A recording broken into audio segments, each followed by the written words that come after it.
So during the interaction, if anyone wants to ask any question, you can raise your hand and just submit and Dr. Morat raise. That's okay with you. Yeah, that's fine. So my first question will be like, how do you feel to get here after another year? Like what changes can you observe? Changes. Oh, well, in terms of changes, my program that I come for, that has changed. The program is growing. The staff is bigger, it's more organized. In terms of the state itself, I don't think changes are seen year to year.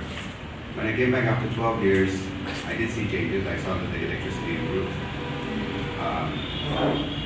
There is this huge industry of bottled water. That is another change that I see. So I don't know.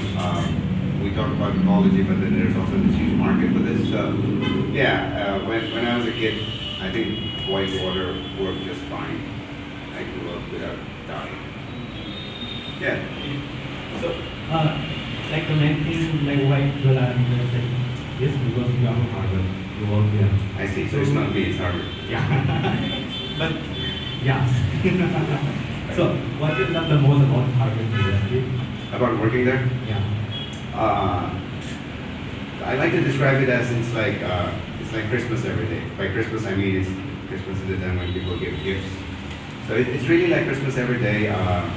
As a teacher, I have ample amount of resources to develop courses. I have a multitude of people that I can brainstorm ideas. There's a center, there's a box center for teaching and learning. If you want to try out any new teaching tool, they're always there to support my supervisors, the faculty that I work with.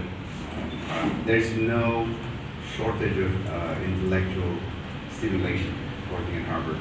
And the amount of support that I get, it's just unbelievable. In my main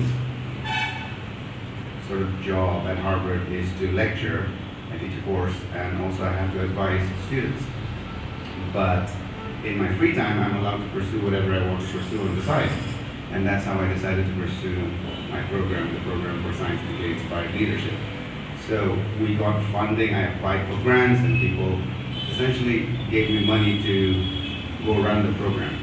Right? So I got seed funding to establish the program, and I don't see that happening if I were to be working in a corporate sector, for example. I wouldn't get the time and space and the kind of support. And another interesting thing, like why everyone is interested here is how was your journey from Manipur to Harvard? Like for anyone from Harvard, I don't think many people will start off, but yeah, you go down because you started from here and you reached here. So how can you describe it? My journey from here to Harvard. It was a long and winding journey, and I never had the goal that okay, I'm going to Harvard, and it didn't work out like that. I never applied to Harvard. I did up to my 10th grade over here, and then I went to Gujarat. Our family moved, and I studied up to my master's in biochemistry in Gujarat University.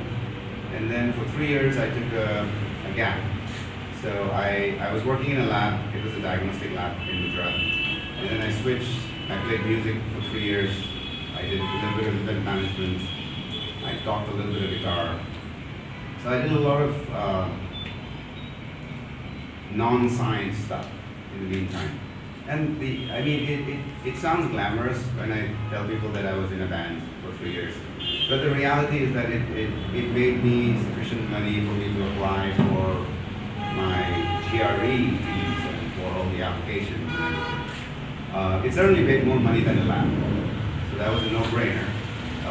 It's unfortunate that it took me 3 years to get the sum, but I finally did it, and then I went to the University of Cincinnati. That's where I got my PhD. So once I got to the University of Cincinnati, because I had this 3-year gap, because I had this 3-year gap, is it on? Is that mic on? Do you know what's happening? Do you know what that is called? It's called the feedback. Do you know why that happens? What's the physics behind it? That's the observation.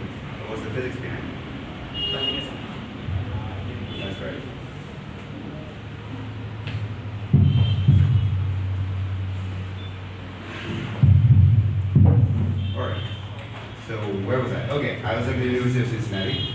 And because I had this 3-year gap, I was really eager to get back to the lab. And there was this perception among my fellow graduate students that I could be working. Instead I'm in grad school and I'm getting a stipend, which is half of the salary that I would be making if I was working. So that was the attitude that most of the grad students had. I, on the other hand, I was very happy to be there because it was a fully funded program, so my tuition was paid for by the scholarship, and then I had to teach, and that would give me a stipend that would take care of my living expenses. So for me, that was like a jackpot. So I had a completely different attitude compared to my fellow grad students, and it was one of the best times of my life. I was essentially getting paid to learn. So it took about 5 years for me to finish my PhD. Towards the end of my PhD, I was applying for postdoc positions, and I came across a job ad from Matthew Messelson, who I really looked up to when I was in undergrad, when I read about his experiment, and I couldn't believe it. I thought this can't be real, but I applied. And then I sent him my application, and he just called me on my cell phone to interview me, and he said, "Why don't you fly down to Boston?" And I did, and then I joined this lab. So that's how I entered Harvard. I entered Harvard as a postdoc. So I was with Matt Messelson for 3 years, and then I applied for a teaching position within Harvard. It's a teaching position called a preceptor. And what a preceptor is I look at it almost as equivalent as a teaching postdoc. Right? So if you're in graduate school and you're teaching, let's say in grad school, I did all 5 years of my grad school I taught, but that one is a teaching assistant where you're essentially delivering material that's already developed by somebody. Right? So you're not writing your own syllabus, you're not developing your own questions, you're just executing. So while it was very valuable in terms of, for 5 years I stood in front of students and I delivered material, sometimes material that I'm not very familiar with, you just have to stay ahead of the students. So all that was valuable, but in order to be a teacher, you also need to know how to develop a course from scratch. And that's what the preceptor position allows you to do, right? So you run the entire show behind the course. So I was a preceptor for 2 years, and then there was this opportunity to apply for a lecturer position, and I did, and I've been a lecturer and the ADU, that's the Assistant Director of Undergraduate Studies, which is the advising part of the job, since 2017. So yeah, it was, I would say it was straightforward in the sense that I just kept applying. Right? So I applied for one position and the next and the next. But I never had it, like, it was not like this story where from my childhood I thought I would do it. Yeah. So you just planned it step by step? Yeah. Exactly. So like, one of the important things, like what I wanted to ask, what everyone must be curious about, is that Harvard is one of the best universities in the world. So like we kind of have a speculation, imagine how Harvard might be like this at the top. But as an insider, as someone who is actually there, why do you think Harvard is at the top? Harvard's not afraid to change what I've seen. And change is important if you want to improve yourself. Harvard has, of course, it has a huge endowment. Right? So there's no lack of resources. But there are many places that do have resources, but they're, if they're resistant to change, or if they don't reflect and things like that, that all of that financial backing is of no use. But with Harvard, I see that it really provides every member of its community room for growth. And there are open dialogues all the time that happen. Right now, we're really tackling with the issue of diversity and inclusivity, and how do we make everybody feel like they belong. And it's an ongoing conversation, and as an institution, tackle one thing after another, and it's a very open conversation. I think Harvard's a great place because it's not scared to have uncomfortable discussions, which I don't see everywhere, especially in Manipur, for example. Right? I think people shy away from having uncomfortable discussions, and many times people don't even know how to have these discussions. When I try to catch up on some of the news from back home, and sometimes I see interviews between certain luminaries or whatever, it's just a shouting match. Right? So but at Harvard we can really have this academic discussion. It's really nice. So it's kind of the conforming nature, open-mindedness, and the endowmentedness here. Yeah, I mean, yeah, you need the endowment, right? Yeah, that's right. Yeah. So, this question, I think everyone must be curious also. Like you kind of make jokes like if you want to be famous, then you have to be a college dropout. Then people take examples of people like Mark Zuckerberg and Bill, and they are Harvard dropouts. So like, is it that like were they set by Harvard or were they genius beforehand? I would say it's a combination of the two. A combination of the two in the sense that the acceptance rate at Harvard is less than 5%. Right? Less than 5% of the people that apply get it. So it's a very rigorous scrutiny. And the students that come in are really motivated. So they come in really motivated. But then at the same time, Harvard also provides this fertile ground, right, for students to grow. Now, when we say college dropout, we have to be careful. These are not people who were just slacking and they just dropped out of college and they were just loitering around, right? When they say college dropout, we mean that they found, while they were at college, they found a passion that they wanted to pursue that they knew they wouldn't get in their classrooms. It's not like I'm just going to drop out and I'm going to wander the hills and then suddenly something will happen, right? So I would think that, and you can look at some of the people like Steve Jobs. He would sit in on any class, right? That was not related to anything. Basically, it was like wherever he can find some piece of information and knowledge that interested him, right? So these were people who did not find that, they found their passion and they wanted to work towards it.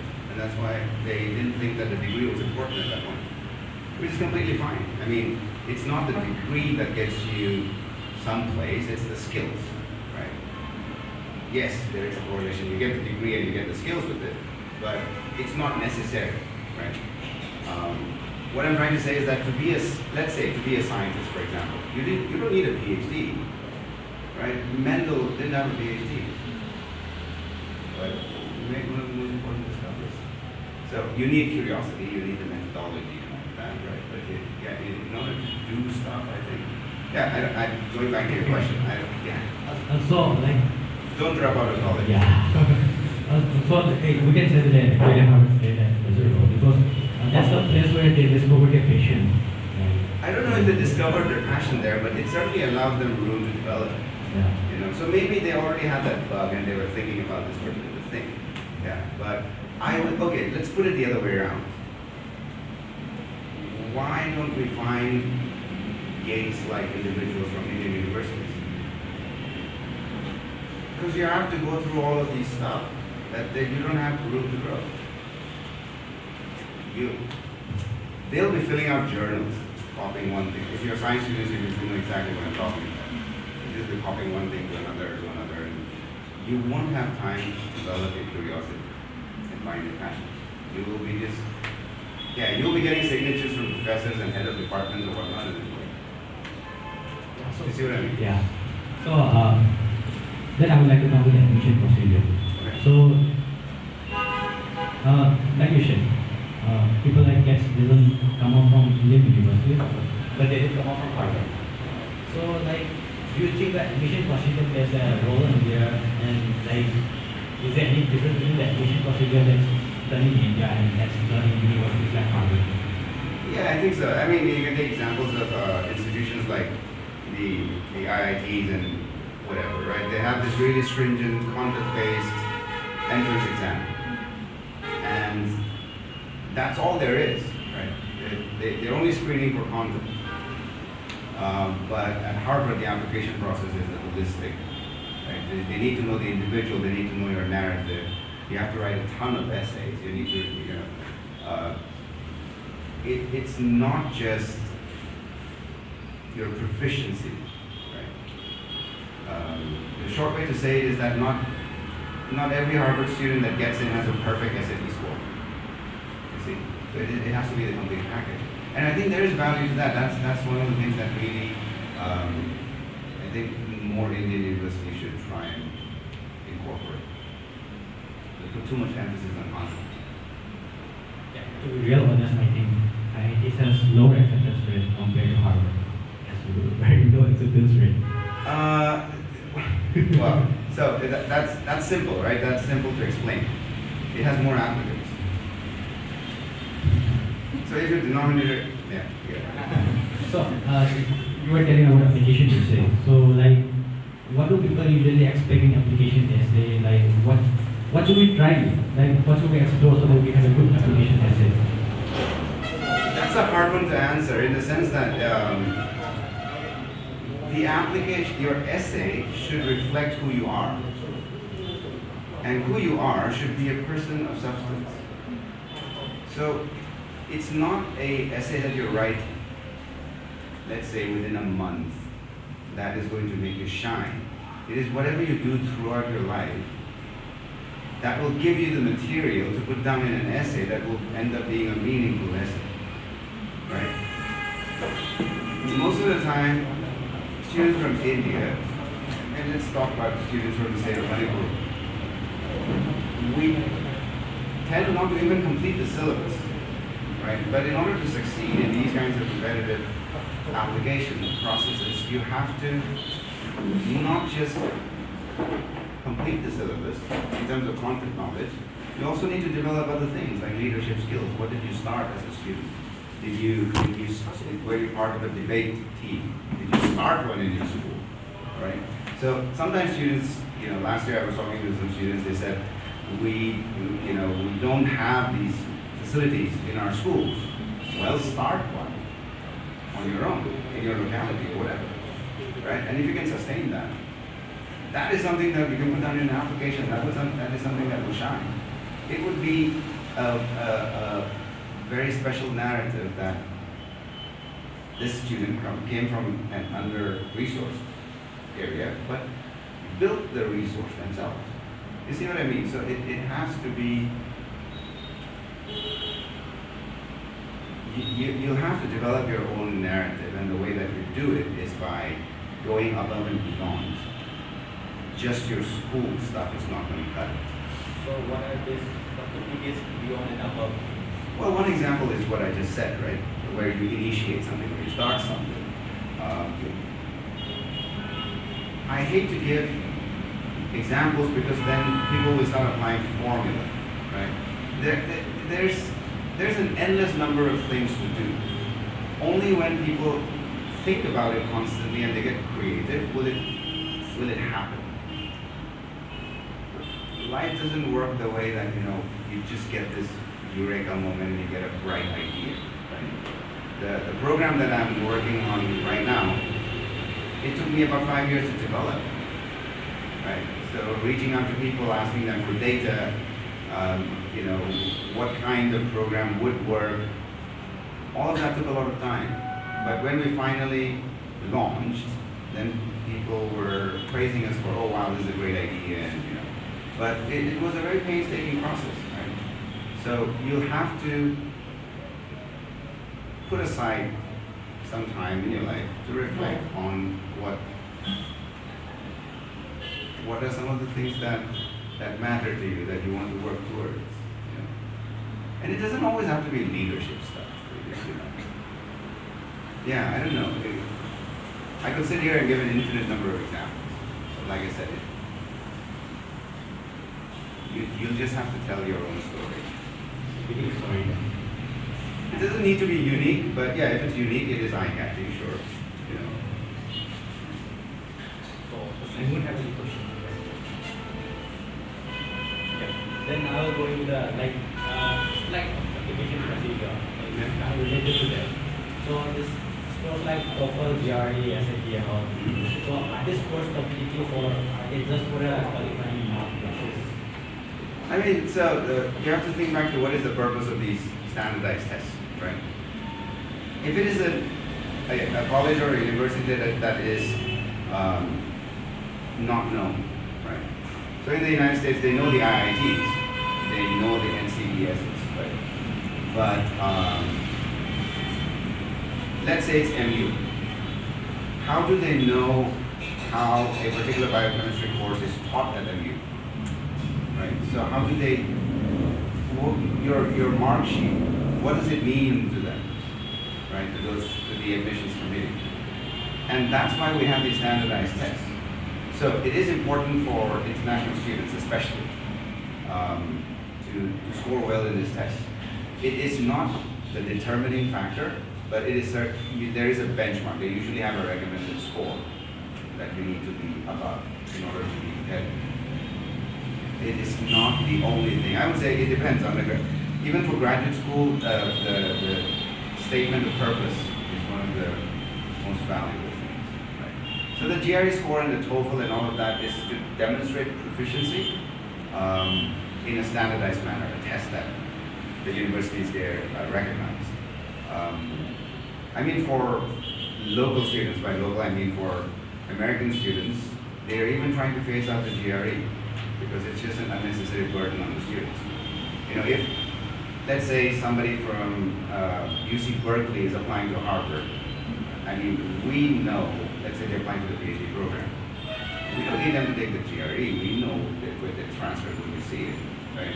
If we want to know what their computer science course that they took that is on the transcript, how rigorous it is, we can call up the faculty or ask them to send the syllabus, right? That's harder to do with Indian universities, right? Just because of. So does it mean the college from someone graduated later? It certainly does. I mean, if it is a college that is known to be rigorous, it automatically, it's already vetted for, you see. So yeah, for, I think our department, the MCB department is not even required. The GRE is not mandatory as part of the application process. But as international students, I would say that you should still take it, right? Because that is one way for you to show that, yes, I am whatever, 95 percentile in my GRE, and you demonstrate proficiency. So we have talked about the application at international level. So I want to come back to Manipur. I want to ask a simple, very straightforward question. Why do you think there are less number of Manipur people applying or succeeding? Like, why there are very less number of Harvard graduates in Manipur? Like, what do you think that for? I don't think there's a single one, right? Yeah, one actually. Harvard undergraduate? Undergraduate, yeah. No. Masters. Exactly. Right. So, I mean, I don't mean to belittle this person's achievement. It's a big deal getting a master's from Harvard, but Harvard College is a separate kind of its own entity. Right? That's the original Harvard, and that is the undergraduate population. That's the one that I say has an acceptance rate of less than 5%. When you start going in, so it depends on the program. When you look at the program, you look at the acceptance rate, that's when you know sort of the level of competitiveness or rigor. Right? But I think as far as Harvard College is concerned, I have not heard of a single student from Manipur, right? And I don't know, I'm not in the admissions committee at all, so I don't know. But my guess is nobody applies, right? If nobody applies, how are you going to get in? Yes, if somebody gave me data on these many students apply every year, but nobody gets in, then we can have a different conversation, right? Then we can say, okay, what is it that makes us less competitive? But at this point, I can't even say that because we just don't have the data. I mean, how many people you know who apply to Harvard? I don't know a single one. Do you know anybody? There you go. It's a small sample size, but it's representative, right? So, if someone wants to be at Harvard from among this crowd, let's say, Sure. so what advice would you give to them? What would you tell them? I would ask them, first of all, why do you want to be at Harvard? Right? In the sense that, okay, what I mean to say is that, what is your motivation for applying? Because that motivation will be reflected in your essay. And if your motivation is weak, if you talk about the greatness of Harvard and that's why you want to get there, sure, people will be like, yeah, we know, we're a pretty good brand. Okay, but why should we take you, right? So I think you'll have to think hard about why you want to go to this place, what you want to do, right? What do you bring to the table as a student? I think students from Manipur, if they apply and if they were competitive, they would stand a higher chance of getting in. Because of, Harvard is all about diversity, right? And it's mind-boggling that there is not a single student from, I don't even know if there's a single one from Northeast India. Definitely I've not encountered a single one from Manipur. So, yeah, that narrative would actually stand out in their application. Right? So the MSc will basically ask for the purpose why they want to be at Harvard. No, they won't ask for the purpose, but when you write your essay, you'll have to talk about yourself, and that's what's going to shine in your essay. But if you want to go to Harvard just for the sake of going to Harvard, that's a weak essay. Right? But if you want to go to Harvard, let's say you're applying for a PhD program, and your essay is hitting upon 3 professors' work who work in that department. There are 3 professors whose work you know inside out, and you can align well with your own trajectory. This is what you have done. These are the things you have done. These are the professors you're interested in. Demonstrate that you understand their work. Demonstrate or articulate why you want to work with them. That becomes a strong case. Now you're saying, I want to come to Harvard because these professors are nowhere else other than at Harvard. And I would be a good candidate for their lab because of so and so. Right? So yeah, you have to ask yourself, why do you want to go there? Does anyone have any question in this moment?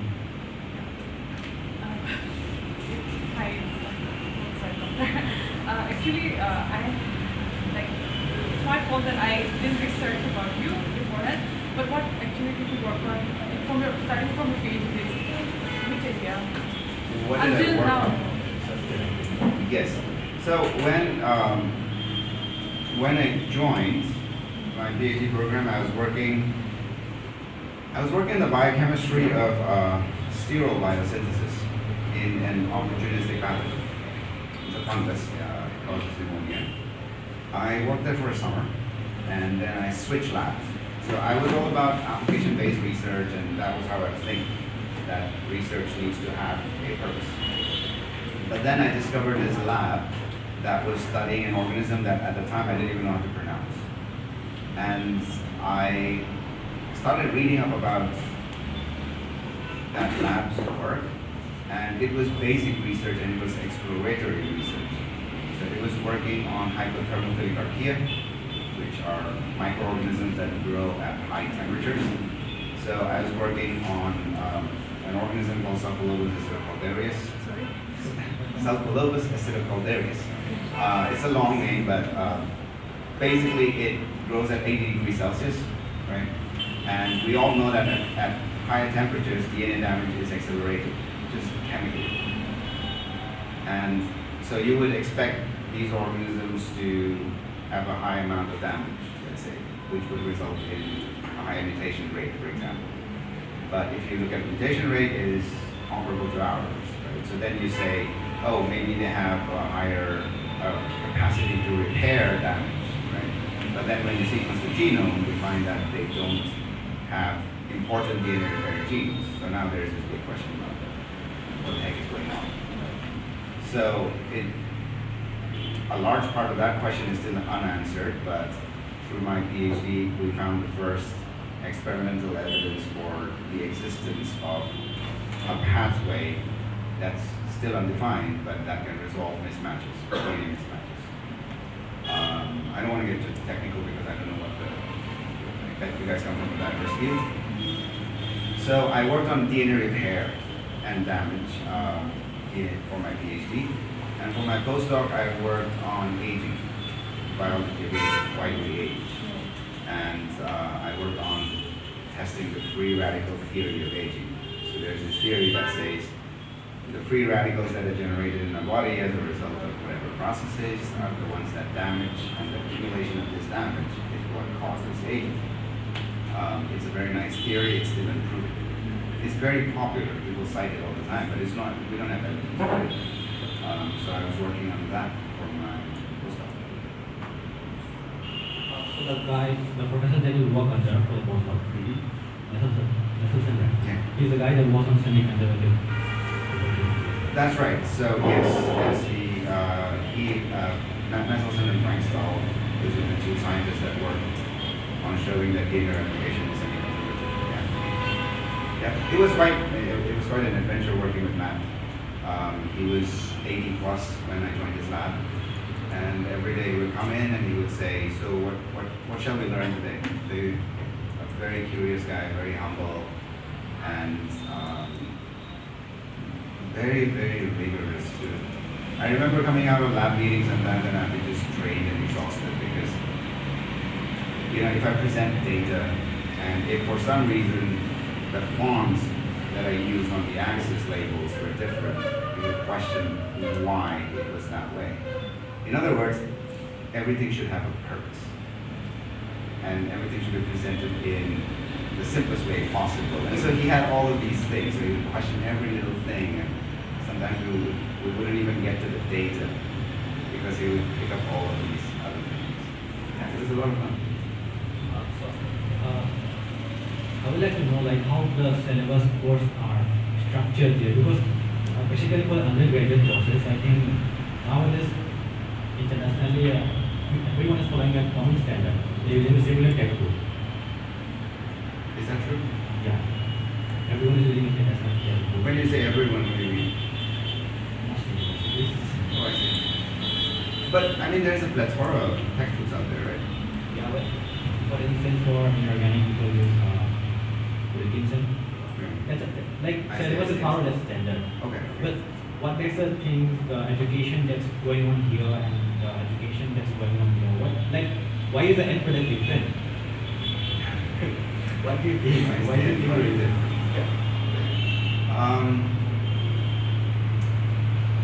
I can talk about the education system at Harvard and how it's special. And in some ways, the education system in the United States, right? Here, if you're a science student, you cannot take history. You're not allowed to. Even if you wanted to, you cannot. Over there, you can. At Harvard, you're obligated to. It's the liberal arts philosophy thing, right? You need to know. They summarize it. So the Harvard tour guides, they would summarize it as we want Harvard students to know everything about a little thing and a little thing about everything, right? We don't emphasize on the second part at all. And I don't think we do too much justice on the first part either. So this holistic learning does not happen here, right? Also, there is a lot of thought put into courses. The amount of time that I spend on developing the lectures every year, even if it's the same lecture, it gets tweaked every year. It's an insane number of hours for a lecture. And just my colleagues and I spend a lot of time and effort. It's just the culture. I'm not saying that this is unique to my colleagues and I, but it's rounded. It's this thing of scientific learning, right? So scientific teaching and learning is, well, you apply the same scientific lens to teaching and learning, right? You test to see if something works. If it doesn't work, you toss it out, right? So for example, there was a study that was done. They used clickers, and it was an organic chemistry course, and they wanted to see how many students lose attention during lecture, right? And their data, I forget the exact data, but it's like within the first 2 minutes or so of the lecture starting, students already have this lapse of attention, right? And the frequency of that attention lapse increases as a function of time. So as the lecture progresses, you lose your attention. It would be maybe for a few seconds, right? But it happens more frequently. Now let's say as a professor I'm teaching something that goes from point A, it's a logical progression, so you need to understand A to B to C. Well, if you lost something at A, well now you're completely lost for the rest of the lecture. The point I'm trying to make is that shows that just lecturing is not going to work, right? And then people have shown that then how do you mitigate that attention lapse? And the simple solution is you make students engage, right? So if students have to engage as opposed to just passively sit and take notes, then their attention stays longer, right? So things like that. We constantly have to check whether what we are doing is effective or not, and we constantly have to improve ourselves. In fact, yesterday, so I taught a course last semester in the fall, and yesterday I got the results of the course evaluations. So these are the students evaluating the course. The students will evaluate the effectiveness of the instructor, or the students will evaluate whether the material was clearly defined, so it's a huge document, right? And that is information for us to use to improve the course in subsequent years. That happens constantly. When I was here, up to my master's, I remember it would just be you get this photocopied notes and it's just the same thing over and over and over again. Right? Sometimes you can talk to your seniors and they've long graduated, and then they'll come in and tell you exactly what the course is about, which is to say the course has not changed in 5-6 years. See what I mean? So I think this emphasis on really trying to see whether we are being effective, actually measuring what we're trying to do, and then using that information to improve. It's all you mentioned. Yeah. So my next question is not related to Harvard or anything. Thank you. Yeah, but it's related to you. Okay. Like, as a faculty now, and as your experience as a student. So what would you suggest, and what advice would you give to students for better study methods, techniques, or generally? Right. Don't fall for memorization. Right. If you're in an exam and you're trying to recollect something and you think about, this information was on this page number on the right hand side or whatever, that's the wrong way of learning, right? Chances are you'll not be able to recollect that information. You'll have to make connections. That's a much more powerful way of retaining stuff. You'll have to read, there's only so much you can blame the system or whatever. The information is already there. You just have to make the connections yourself. Right? When you learn something, don't learn it for the exam. Learn it so that you acquire the skill. Right? Your mark sheets and all may get you a job, but your skills is what will enable you to keep the job. You know what I mean? So when you learn for the sake of learning. Learn something inside out. Question, look at it from all angles. Really learn material as opposed to this is enough. And sometimes being in a place where there might be some systemic problems, the onus is on the student to go above and beyond. Right? I'll give you an example of when I gave my board exam here. There was a typo in the textbook, and it said something about, gorillas and they support, their body weight on their knuckles. But there was a typo in the book, and it said knuckies instead of knuckles.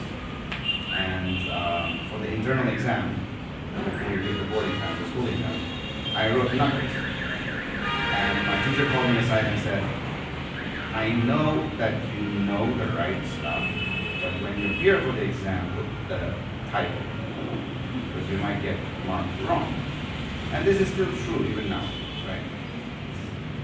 So the point I'm trying to make is that it was my responsibility to know what was the right stuff, so that when I talk to the rest of the world, I use the word knuckles. But I also had to be aware of my environment, such that for that particular exam, I put down the wrong stuff. It pained me to put down the wrong stuff, but I just have to do it. You have to play the game.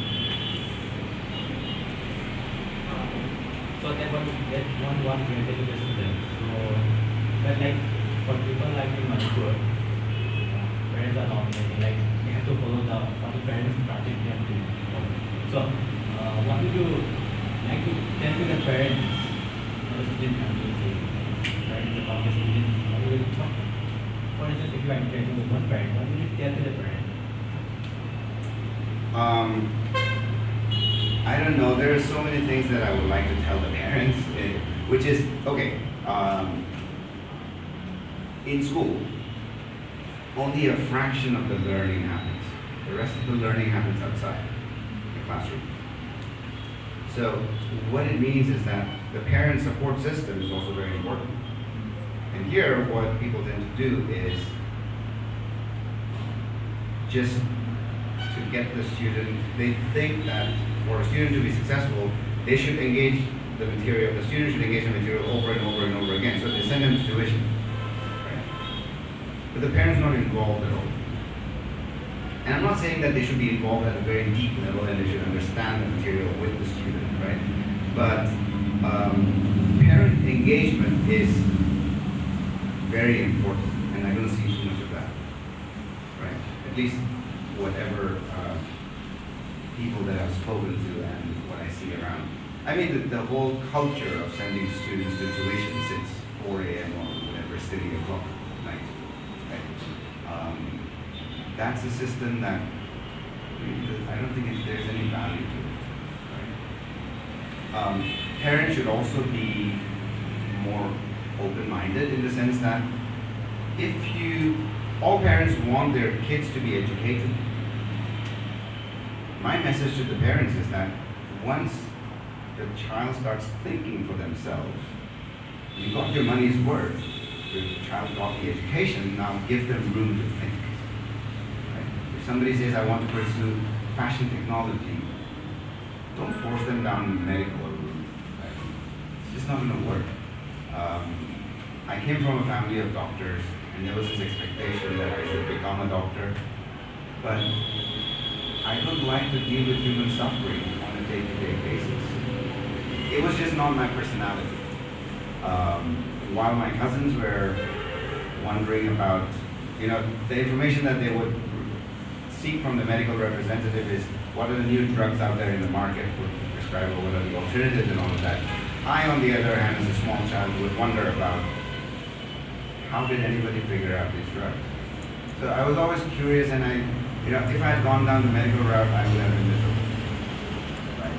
But there was a point where people thought that I made the wrong choice. Right? So medical profession is stable and it's noble and it is glamorous and all of that, right? And on the other hand, I go and I'm going into the pure sciences, right? So I'm going to get a bachelor's. Oh, you're only doing a PhD, you're going to become a teacher. And I say, why not? Yeah, people will talk for a little while. That's my message to parents also. Usually it's the extended family that does the talking, right? They have all these uncles and aunts and cousins, and whenever there's a family gathering, is a time where start, they'll have this status update. What's your child doing and all of that. Yeah, my message to parents is that don't listen to those. Listen to your child, support them, let them pursue what they would like to do. For the students, of course, identify your passion, be smart about it. Yeah. But it would be an endless conversation with one of the parents. I had one as part of my program. I had a session with the parents, and it was an hour session. So this is why I say that it would be, we would eat the entire hour. Next is, I want to ask about the PSL, because I think PSL is very important, not because of what's happening there, but for different reasons for me. Like, for instance, if PSL was not there last time, we would not have sent your interview. Then, to be honest, MitSna will not be here today if Dr. Mao has not given the interview. And one more important thing is, he's here today not because of us, but because of the program. But my question is, I want to know what is this program and how is it going to help the people, the students? Right. So like, what's going on here? Right, so PSIL is founded on this belief that, so I know that Harvard has an infinite amount of resources, okay? An abundance of resources. And once I got to a place where I can start giving back, I should also say that, sometimes people will say, okay, tell other people that, you are already abroad, but you're not doing anything. To those people, I would say your reply should be charity begins at home. You have to take care of yourself, right? Once you're established, then you start giving back. So once I thought that I was in a comfortable place, I wanted to give back, and I was looking around if Harvard has an abundance of resources, what are some ways I can share some of these resources with Manipur? Because there's an emotional attachment with Manipur. And I pondered over, that's the thing that took 5 years in developing. I pondered over what can I bring, and ultimately I settled on sharing one of Harvard's most valuable resources, and that is its mind. So I bring Harvard students, we develop a curriculum, we bring them here, they deliver the curriculum, and the program brings together 3 groups of individuals. So high school students from Manipur, Harvard students, and people in Manipur that are interested in teaching. Right? So these 3 groups of students, individuals, they learn from each other. So Harvard students, in a way, bring the Harvard classroom to Manipur. They, in exchange, get this cultural exchange. Okay? And there are many things that the Harvard students have learned, and it just boggles their mind. Just how resourceful the students from Manipur are, for example. For example, last year we had this power cut when we were having a talent show. And the Harvard team just froze, and we were trying to find the generator and all of that. But the students from Manipur just turned on the flashlight on their cell phone and pointed it to the stage, and the show went on. So that kind of creativity is something that Harvard students really value experiencing. Even yesterday when we had our staff meeting at the end of the day, they were saying when they have the one-on-one office hours with the students from Manipur, they realize that how resilient these students are. They have minimum resources, but they never complain, and so there's value for everybody. It just like the way that you said that, little things that people do. For example, with MitSna, it was the interview that jump-started you guys into action. The program also jump-starts a lot of individuals, participants. There was this one participant group from last year. They formed a feminism awareness group as a result of the program. There were other students that, after the program ended, they went back to their schools and they shared with lower classmates what they learned in the program. So it's meant to inspire. And we also have 2 of the local team, 2 members that then became teachers and now they're full-time teachers. and we would like to think that we have a small part to play in that. And they are back this year for our program for a second time. So yeah, it's an education outreach program that's based in Harvard, but executed in London. Which is very thankful to you, actually. You are an awesome man behind the program. Sir, how do you motivate yourself when you feel low? How do you cope with failure? That's a very good question. How do I cope with failure? Sometimes I'll go for a run. Right? If you go for a run, you'll realize that, okay, sometimes I'll sleep it off. I distract myself with productive things. And sometimes I'll say, I won't think about this now, I'll think about this when I can handle it, when I have time to handle it. If you sleep over things, sometimes you'll think, okay, this is not worth worrying about. But whenever I'm ready to confront that failure, it will always be to see what I did wrong. Without that, I'm not going to be able to improve. So, yeah, a lot of reflection. Right? And as far as the first point of how do I motivate myself, if you develop your career around something that you love doing, you don't have to motivate yourself. That's the motivation in itself, right? When I work for PSIL, it's a year of planning, right? And this is not something that I get paid for. This is my professional development and service part of my job. And I don't find it tiring at all. I look forward to it, right? And most times it will be very late at night because I have to coordinate with the India team, and there's a 10.5-hour time difference. So most times it's at really weird hours that I have to work towards the program. But it does not feel like work, right? There are things that annoy me a lot. When people are late, it annoys me to no end. Because when somebody is late, it means that that person is saying, I don't care about my time, but I don't even care about your time. You kept me waiting, right? So that I dislike a lot. I also don't like it when people say they will do something and then they don't deliver. Because it's something that we have, dealt with as part of the program, and I think that's something that we need to change the culture of that, right? But so at times I feel, if I am working with certain individuals and they say that they're going to do this and then they don't deliver, then I have to work extra hard to clean up their mess. Those times I don't feel very motivated to work towards the program, but then I have to remind myself what is my original goal. If my goal is to change this entire culture, I cannot dismantle the program because of this.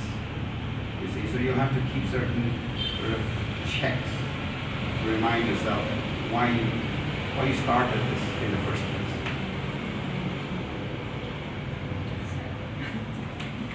Can a college student join your program? We have college students in my program, but as teachers. So the program is for class 9 and 11 students, and we select college students to be staff.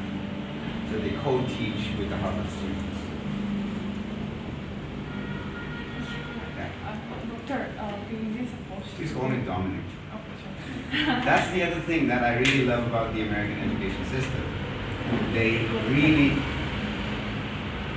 do away with the whole stage on stage and the platform and the distance. Yeah, but you are supposed to call your supervisor boss, right? No. I've heard about it, that's right. No, I always call people by first name. He's supposed to be tiring and tasking and everything. Why? That's what I heard. I'm not Yeah, it's false. yet into it. But how did you survive it with so many great personalities, science personalities, and look up to even your supervisors? Again, it goes back to the motivation for why you're doing it, right? Yeah. I went to grad school because I wanted to teach, right? that was my motivation. So when I was there, I was really trying to develop myself to be a teacher. So there were very few times where I was annoyed, right? Experiments fail and you have to bounce back and all of that. That's just the business part of science. That's the life of scientists. You have to accept it. How did I decompress? Yes, everybody needs to decompress. You know. I'm a big fan of music. So once a year, I would disappear for about a week, and I would go for music festivals. So yeah, I didn't find it tiring at all. For my postdoc, because I was doing aging research, and the particular model organism that I dealt with had to be transferred to fresh media every day. For 2 years, I went to work every day. Not a single day. I mean, it's not like I would stay the entire day, but even on Christmas, I had to go and do the transfers. So 3 hours of transfers, and then I would go back home. But I was there every single day for 2 years, right, in lab. And it didn't feel like a chore, because in my mind, I was curious about what the end result is going to be, right? So again, you have to remind yourself. Of course, it's a drag. I have to wake up, I have to go, right? But you have to remind yourself why you're doing what you're doing. And a PhD program, it's a marathon. It's not a sprint. It's not a 100-meter dash. It's a marathon. So you approach those two types of runs with a different mentality, right? With a marathon, you have to set your mind to something. Yeah. Yeah. What do you think, what's the difference between joining a PhD program in Indian institutes like IISc, CCMB, like leading institutes, and joining a PhD program in abroad? I don't know if I can answer that question, because I don't know what a PhD program at IISc looks like, right? I do know that in terms of resources, the American universities have an advantage, right? Again, I don't have exact data on it, but for example, if you want to buy restriction in enzymes, most of them are North American companies, right? If you want to buy primers and probes, so it's just the accessibility, right? I remember so here's a concrete example, and I know for sure that it still holds true. When I was in Gujarat, and I was doing my master's, it's a dry state. So in order for me to get alcohol for my experiments, I have to get 3 different signatures. Right? There's red tape that I had to go through. So the pace of science was slowed down as a result of that. Maybe the NCBS and the IISCs, maybe they don't have that. I don't know. And yeah, I can't address that because I don't know what their PhD programs are like. Sure. No, we can take a few more questions. We can take a few more questions. To study abroad in masters, what are the, like, in addition to book marks, what are the other things, like I heard that co-curricular activities are also very important in studying with full scholarships. Can you please give me some ideas about how masters? Well, the master's programs usually are self-financed, which means you have to pay for it. The PhD programs are usually free, at least for the experimental sciences. So I know because that was, it was a no-brainer. It's better to get a PhD. In terms of what makes you a competitive candidate, I think you really need to develop reading and writing skills, communication skills, right? I don't think that is emphasized quite enough in our education system here. Because you might be the most proficient person in coding or whatever, but if you couldn't articulate yourself, then people just won't know. Right? Extracurriculars, I don't think people would really, that won't be the deal breaker that you don't play the violin or whatever, but it's always, for PhD programs, what people look for are mature individuals that have clarity. It's not a formula, like I said. It's not like you need to pick up an extracurricular, so you check that box. I don't know. It's a hard question to answer. Somebody has something like somebody else. Experiences are good in general, right? If you have published, I mean that in a peer-reviewed journal, that's great. So an internship is something which is you going outside of your syllabus. Right? So that shows motivation and you gain a certain experience from it. So yes, those are important things for sure. Do we have any more questions?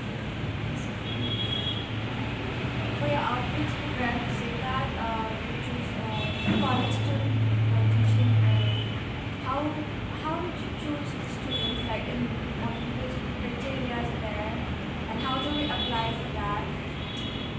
I see. So we are a program that is in its infancy. So last year was the first round of the pilot run on ESIL, and this year we are a toddler, so we grew by little. So I reached out to my network of faculty members, so faculty at MU, and I have another friend who is a faculty at Compton University. So I spread the word through them, and then the college students applied. So it was not like an open application. And I did an interview. People should be proficient in English and should be excited about teaching. Right? So those were the two main things that I looked for. There is no formal selection procedure. We're too small. We can only accommodate 5 local staff. And one of the teacher fellows from last year, we made her head teacher fellow this year because she had the experience and things like that.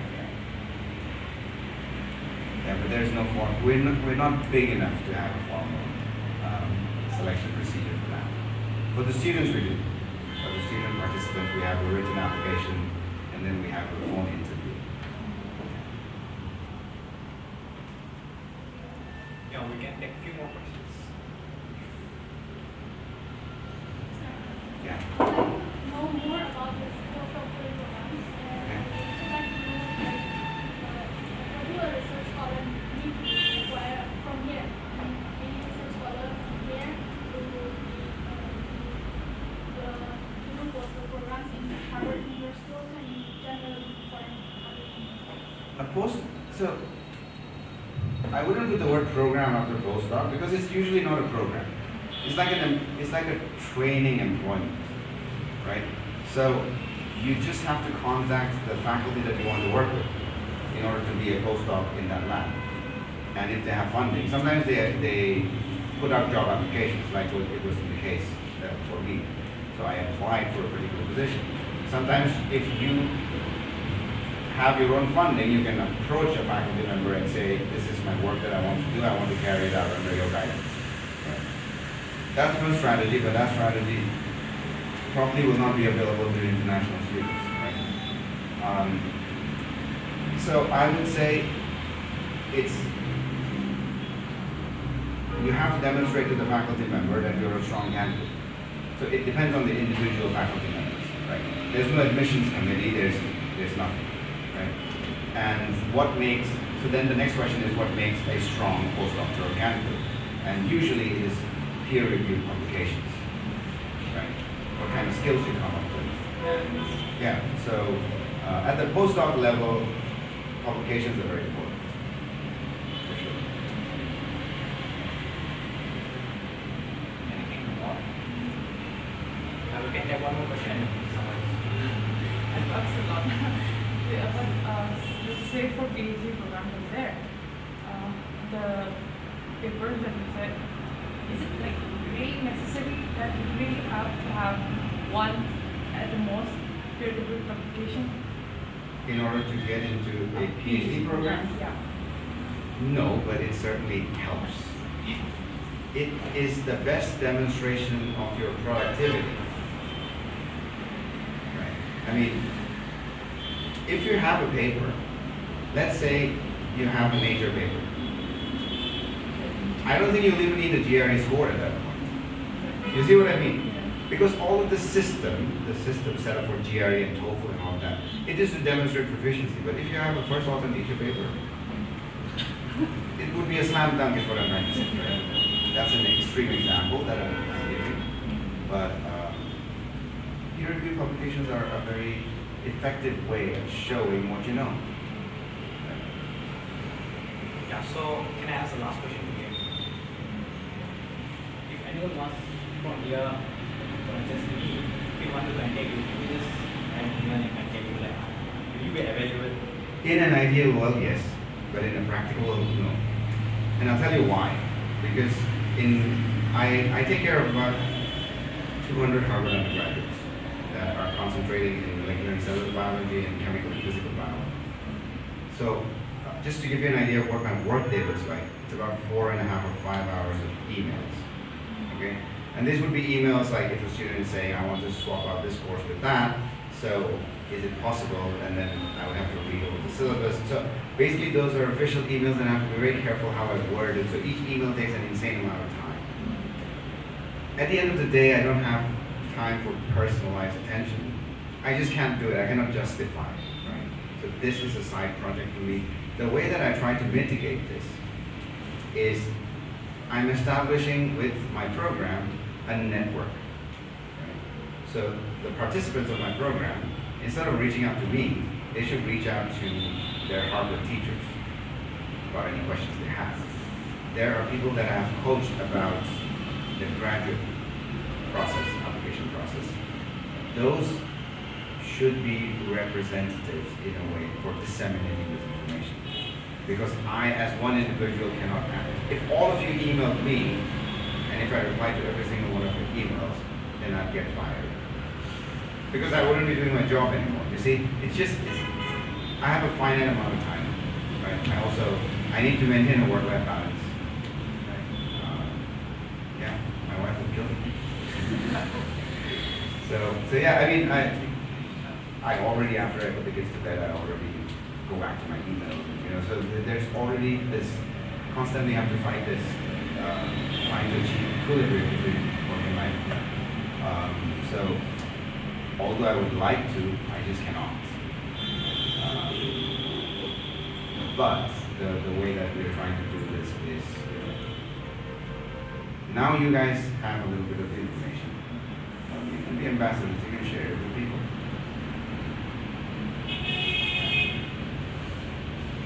So once again, I would like to thank you formally for coming here and share your experience and your work learning. And we have a small token from Deviya.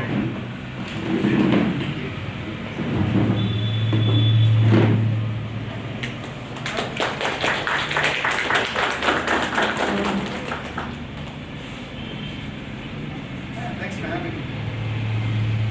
So yeah, let's thank Dominic once again all together.